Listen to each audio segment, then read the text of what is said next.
পার্থপ্রতিম চৌধুরীর লেখা কবিতা ছাড়তে জানতে হয়। ছাড়তে জানতে হয়।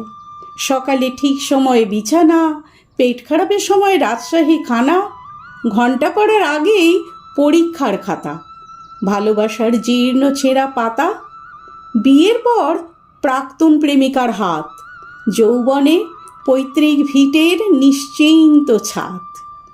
যেভাবে সূর্যের আলোকে ছেড়ে যায় অন্ধকার রাত, আর পাঁঠার মাংসকে নড়বড়ে দাঁত, ঠিক সেভাবেই ছাড়তে জানতে হয়।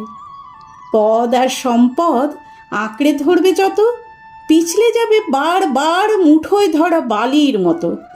তাই সময় থাকতে ছাড়তে জানতে হয় কাকা, কারণ তাবেদারের দল ফিরে চলে গেলে এ পৃথিবীতে তুমিও সবার মতো বিলকুল একা।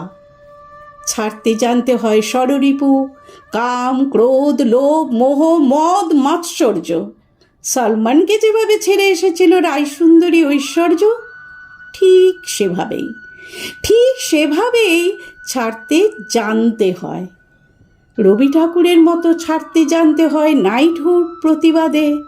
ছাড়তে জানতে হয় স্মৃতি, যার জন্য আজও তোমার মন কাঁদে। পেটকাটি চাঁদিয়াল আকাশে ওড়াতে গেলে ছাড়তে জানতে হয় সুতো।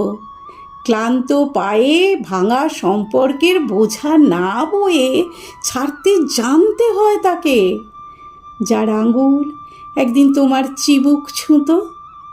মন্দিরের বাইরে যেভাবে ছেড়ে আসো জুতো, ঠিক সেভাবেই ছাড়তে জানতে হয়। অর্জুনের মতো পাখির চোখে লক্ষ্য স্থির রেখে ঠিক সময়ে ছাড়তে জানতে হয় স্বর। আর চক্র বহে জুঝতে গেলে বেটা তুমি ছোড়না পারেগা ডার। অফ স্ট্যাম্পের বাইরে ছাড়তে জানতে হয় বিষাক্ত বল। যার 2 হাত সমান চলে, তার কাছে শিখে নিও কিভাবে ছাড়তে হয় পুরাতন দল। নীরবের কাছে শেখো কিভাবে ছাড়তে হয় দেশ। আর মাদারকে দেখে শেখো ছাড়া কত সহজ বিদ্বেষ। শুধু ছাড়তে জানতে হয়। ছাড়তে না চাইলেও একদিন ছাড়তেই হয় পৃথিবী। ধর্ম বুঝে কবরের মাটি আর চিতা কাঠ মুছে দেয় এক জীবনের জলছবি। তারই মধ্যে কেউ অমর হয়ে যায়, আর কেউ শুধু দেওয়ালে টাঙানো ছবি। তাই শিখে নাও ভায়া ছাড়তে জানার আর্ট, কারণ রাজা হও বা ফকির, মৃত্যুর পর বরাদ্দ সেই 3.5 হাত।